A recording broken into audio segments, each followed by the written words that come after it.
Insights with Terri Ep.104, a weekly look through the eyes of predictive astrologer Terri Ep.104. Here's Terri. Hi everyone, Terri here. You're listening to Insights with Terri Ep.104. Thank you for joining me. We are going to be talking about the week of January the 15th through the 22nd, 2023.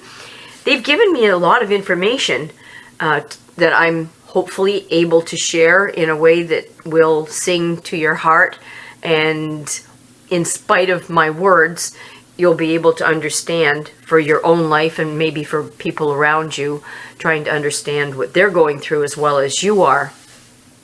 We are still in Capricorn in the sun sign, and we have Capricorn in Mercury, the planet of the mind, how we think, how we process things. That is still going retrograde, and that will go direct on the 18th of this week. Now, folks, I want you to be a little careful with that. Mercury retrograde is the mind going backwards. So oftentimes, as so many of you know, things just, it's Murphy's Law. Everything goes wrong. Everything goes not according to our plan.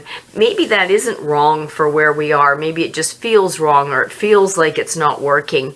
But the universe does have a plan, and we can calm down and try to accept what's happening and work with it as well as we can. But when Murphy's Law is in effect like that, what I try to do is go with the flow. I do try to be in the moment as much as you possibly can, and as much as you can, prepare for things. What's the worst thing that could happen here? How could I be prepared? But with Murphy's Law and Mercury retrograde, there's only so much that you can prepare for, and the rest you just have to work with. So that means being fluid and flexible and working with the cards that are dealt to you as well as you can. So it's about flexibility, really, is what it is. But my caution to you is that just before the 18th this week, and on the 18th, when it goes retrograde, what happens is our spatial integrity, our gyroscope, so to speak, starts to get a little confused. And when that happens, what happens is we make mistakes, but our spatial integrity is gone. So here's a good example. I made a beautiful cup of nice, expensive green tea, a blueberry white tea, saving it for special occasions. Made 20 ounces in my huge Stanley cup. And as I went to take the flakes of green tea and put it in the plant, it hit the counter and everything went everywhere. So this hot boiling tea went everywhere. It took me a while to clean up my mess. And so I didn't only not get my tea that I had saved for a good occasion, I spent the next 10 minutes trying to undo the mess that I made. This is typical of a Mercury retrograde. And to my to an asset of mine is I didn't throw a fit. I actually just accepted it. You know what? Maybe the whole counter needed to be cleaned. Maybe all the floor needed to be cleaned at that moment. So I took advantage of it and just, moved everything and just got everything clean. So that was the upside. The downside, well, I don't have to explain it to you. So with Mercury retrograde, folks, just be careful because our spatial ability to adjust things is not there. Going down the stairs, your foot could hit the stair a little differently, maybe too far forward, too far back. I see the dog stumble at this time. Some people are a little ahead, so it'll start now, and some people are a little behind, so it might start and continue till the 20th or the 22nd. But I even watch the dogs. I mean, really, who falls upstairs? Up the stairs instead of down the stairs. So they're having a difficulty. So I'm very careful with my animals at this time. The seniors are a little bit more at risk. I'm more careful of how they put themselves, where they go, going down the stairs. I kind of avoid my agility equipment out there with my performance dogs because they go at it 100 miles an hour, and I don't want to have them pull a muscle or a tendon, so I do more playing on the ground foundation work. I just prevent if I can, and sometimes, as you see with the T, there's just some things that can't be prevented. This isn't the universe trying to destroy us, it's just the universe saying, slow down, just slow down, be quiet for this moment.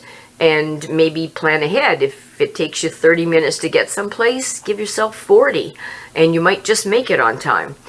And watch other people, because they're going to make mistakes. So I'm driving like a little old lady, which I am, because I don't want other people's mistakes to become my problem.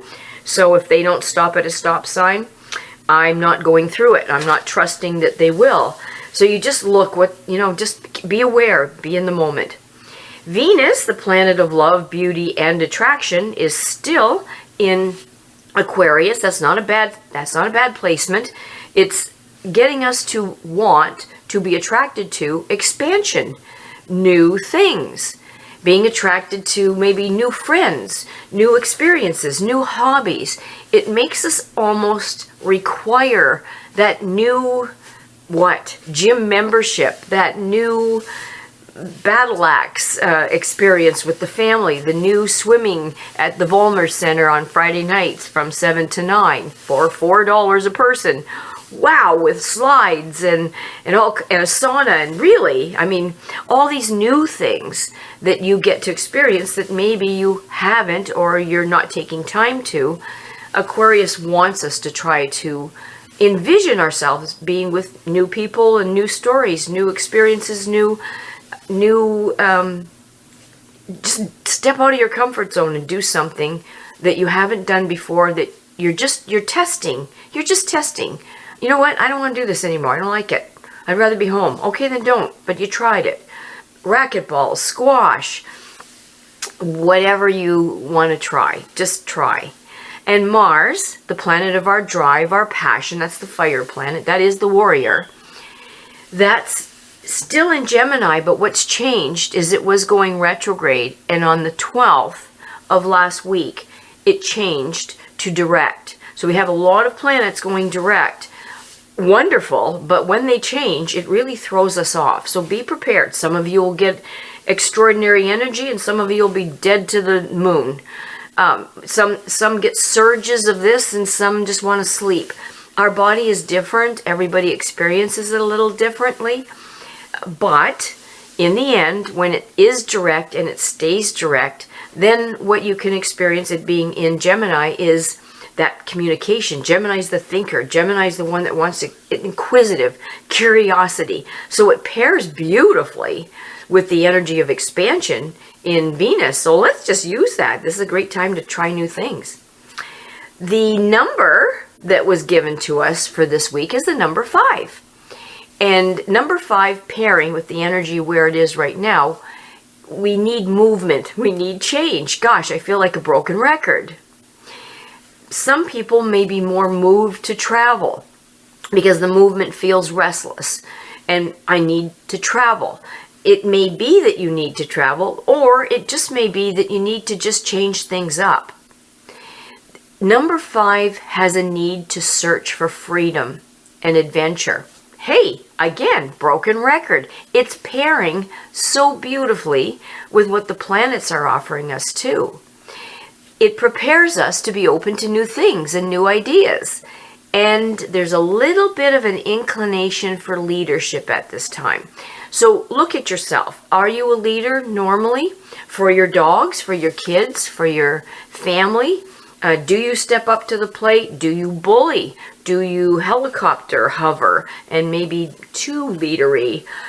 Just have a peek and see if you're in balance with this. It's a very sensitive energy, and ambition will play a part with number 5. as well as taking that number 5 and pairing it with the Capricorn energy, which is goals and a mission and wanting to get things done right. And we're preparing to move into that Sagittarius energy, which is adventure and travel and optimism and psychology. So the universe is preparing us for that. And the number 5 is giving us that sensitivity to be aware so that we do avoid routine and boredom, because that's not going to feel good, and we're going to wonder why we don't feel good. Why am I feeling off? Why am I feeling less than? Why am I feeling so still and quiet? That's not a bad thing necessarily. The weakness of number 5 is succumbing to sudden ideas that might not be in your best interest. So we have to look at it. We do have to use our head. And maybe instability and the inclination to, as I said, restlessness, but not in a good way, in a non-productive way, and nervousness. So we need to keep a balance in emotional and professional and financial areas. We have to really look at that. Number 5, in its weakness, does not like rules and restrictions and cannot be forced into doing something. And beware of accidents. So I do start to feel like I'm a little bit of a broken record here. But it's pairing, it's warning us, it's giving us information. The beginning of the week, our weak parts of our body may be, if you're a male, the genitals. If you're a female, we may need to delve more into our feelings. That will be pronounced for us. Not everybody wants to hear about our feelings. So decide who you're sharing your feelings with, and are they even interested? We want to experience meaningful emotions.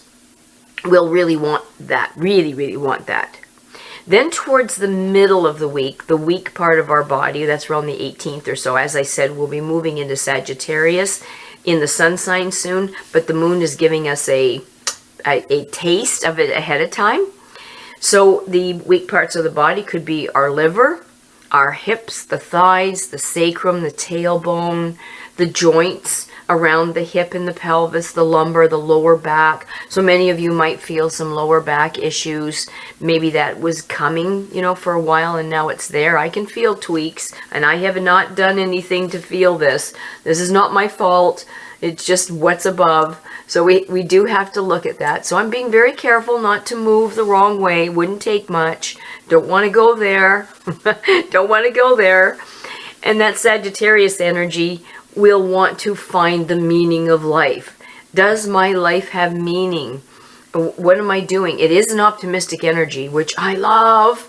So humor, optimism, philosophy, psychology. Why did she say that? What made them go there? This is going to take some thinking. So we're really adept at observing and trying to see where another person is coming from, and that's not a bad thing. Then towards the end of the week, our vulnerability, because the moon will be in Capricorn, will be, as I said, the backbone, but it's going to move more towards our joints, like your knees, your ankles, your thumb, the tendons, the spleen, if you're weak in the spleen. Some people have had their spleens removed. That means your immune system is compromised. Be really careful with that. The thyroid. We'll be looking towards the end of the week for justification. Why am I here? What is my mission? How can I even justify my life right now? So we have to look at that. Not enough to kill ourselves, but enough to be aware of what answer they're offering us, and try to come up with something that says, I'm here because. So what makes our life worth it? Sharing with you, my family loves me. I love my family desperately. I love my friends. I don't have enough time to spend with my friends as much as I'd like to. But what's my justification? Truthfully, my friends and family would live quite nicely if I was gone. They might feel sad for a few minutes, and I would appreciate that, and nice things being said at my memorial celebration of life. But what keeps me here? Truthfully, the dogs. It's the dogs. As most of you know, it ranges. I have between 12 and 15 dogs. They come and they go. But they need me on a minute-to-minute basis. They need me to keep them safe. They need me to exercise them. They need me to say, oh, is there something in your eye? Is your ear bothering you? Oh, let me see your foot. Let me see. Is that okay? Oh, here, come on over here. I'm going to brush you. Oh, we're going to go outside. Let's put your coats on. You know what I made for you guys for supper? You got scrambled eggs. Yeah, you guys are going to love me. Now, you take all of that. It makes me feel worthy. It makes me feel worthwhile. I'm not listening to the story of somebody else. I'm not trying to fix somebody else. I'm not working in somebody else's life.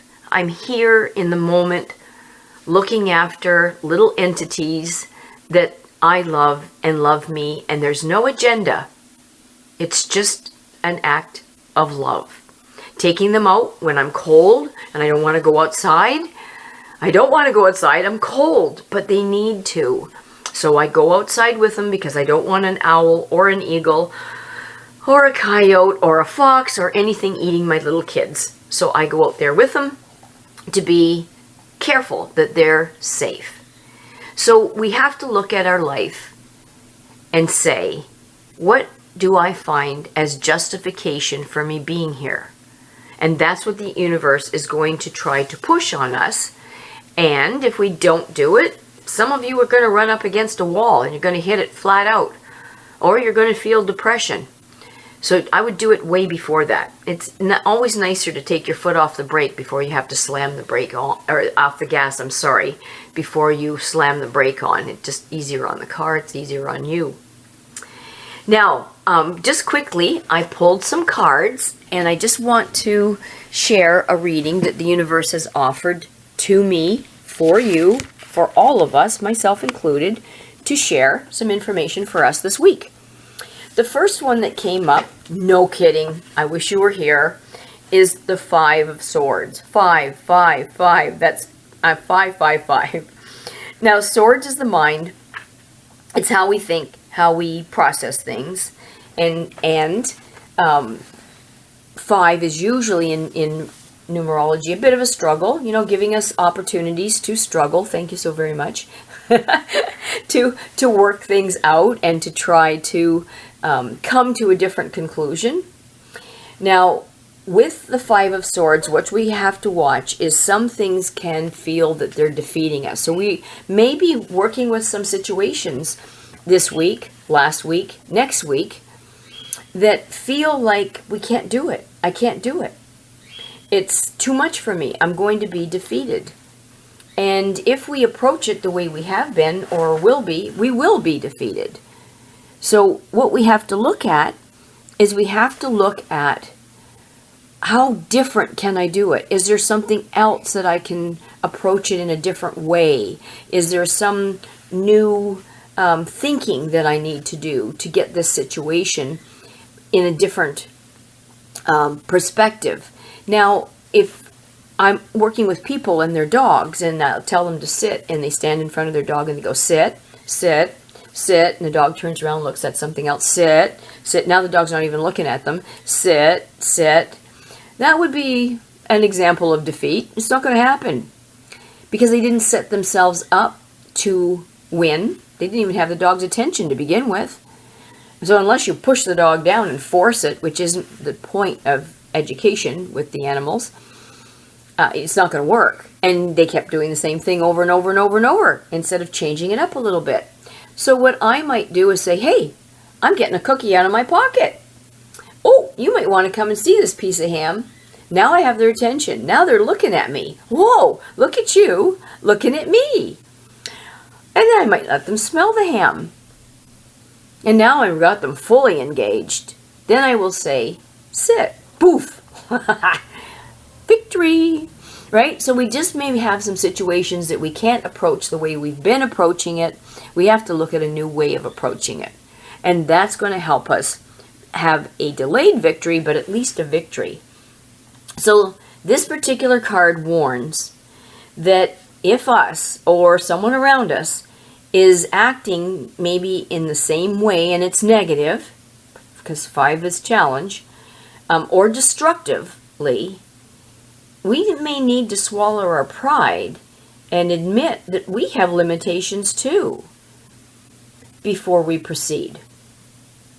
So our sense of ego could prevent us from maybe acknowledging that we've bitten off more than we can chew, and instead of owning it and working with it, we're blaming others for maybe the mistakes that we've made. I cannot tell you how many times people have blamed their parents, their environment, their upbringing, oh my gosh, the dog, the mosquito, for something that's going on. Yeah, maybe you're right, your history has a lot to do with you, but let's move forward. Do we really have to dig up all that mud and deal in it? Maybe we can just say, you know, it is what it is. Let's move forward in a positive way. And that's what this is going to offer us. Now, many of you are going to have dreams. I normally don't dream.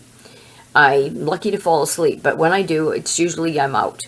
But I've been dreaming like crazy. I asked my sister, she's dreaming like crazy. I asked a friend of mine, she's dreaming like crazy. So there's a commonality in this. A lot of my clients are saying the same thing. So there's a commonality in this that we may need to look at. Perhaps the universe is offering us some information through our dreams. So we may have to look at it. Some of you are going to have trouble trying to get to sleep or trying to stay asleep. So you may have to look at some sleep methods to try to get to sleep, because we need to. Sleep is really important. You'll know when you don't have it. So if you don't have trouble sleeping, good for you. Enjoy it. The ones that are having trouble, we may need to approach it a different way. All right, so that's it. That's the information that they've been giving us for this week, things that we need to work on. Number 5, and what we just talked about. The animal that they have given us this week, our totem animal, is the mouse. Wow. I have so many mice that I'm not happy with trying to come in the house and doing things to my house and my grain and my ducks. I'm not really happy with these little critters right now. But what the message is with this is that we might need to reflect. We might need, because a mouse can be very fastidious about grooming. I've watched them groom their little faces and groom their little bodies, but where their nest is, if you've ever come across a mouse's nest, it is a mess. Full of mouse poops. It's a mess. So they're not good housekeepers, but they are good at making themselves look good and grooming. So maybe there's areas in which fastidiousness and attention to detail will be good for you, and yet you're doing it, and it's highly concentrated. But there's other areas of your life that you may be neglecting. So it's a paradox. So we need to look at what's our source of confusion, and maybe what's irritating us, and maybe what's confusing the people that live with us or live around us. We might need to look at that. So the mouse has offered us that opportunity of looking at things and trying to sort it out.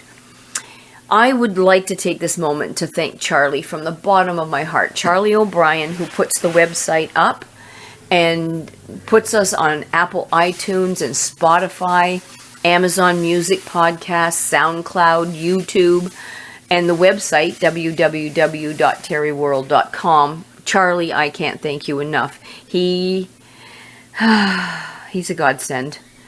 And he does it out of the goodness of his heart. So if you have any digital needs, you go Facebook Charlie O'Brien, because he will really, really do a service for you.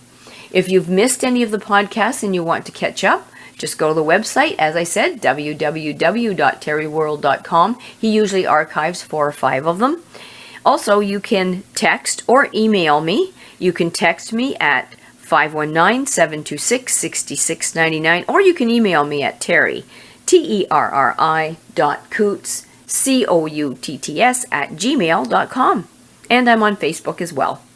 Thank you so much for your time. Enjoy your work. Leave time for fun. Have some fun. Have some enjoyment. Meet new friends. Have new hobbies. We're working into Sagittarius soon, and that energy is going to push us into that. So go have fun. And if being home and quiet is your fun, hey, go for it. Have a wonderful week, everybody. Talk to you next week. Bye for now. Thanks for listening to Insights with Terri Coots. Visit Terri's website at terriworld.com. TERRI world.com.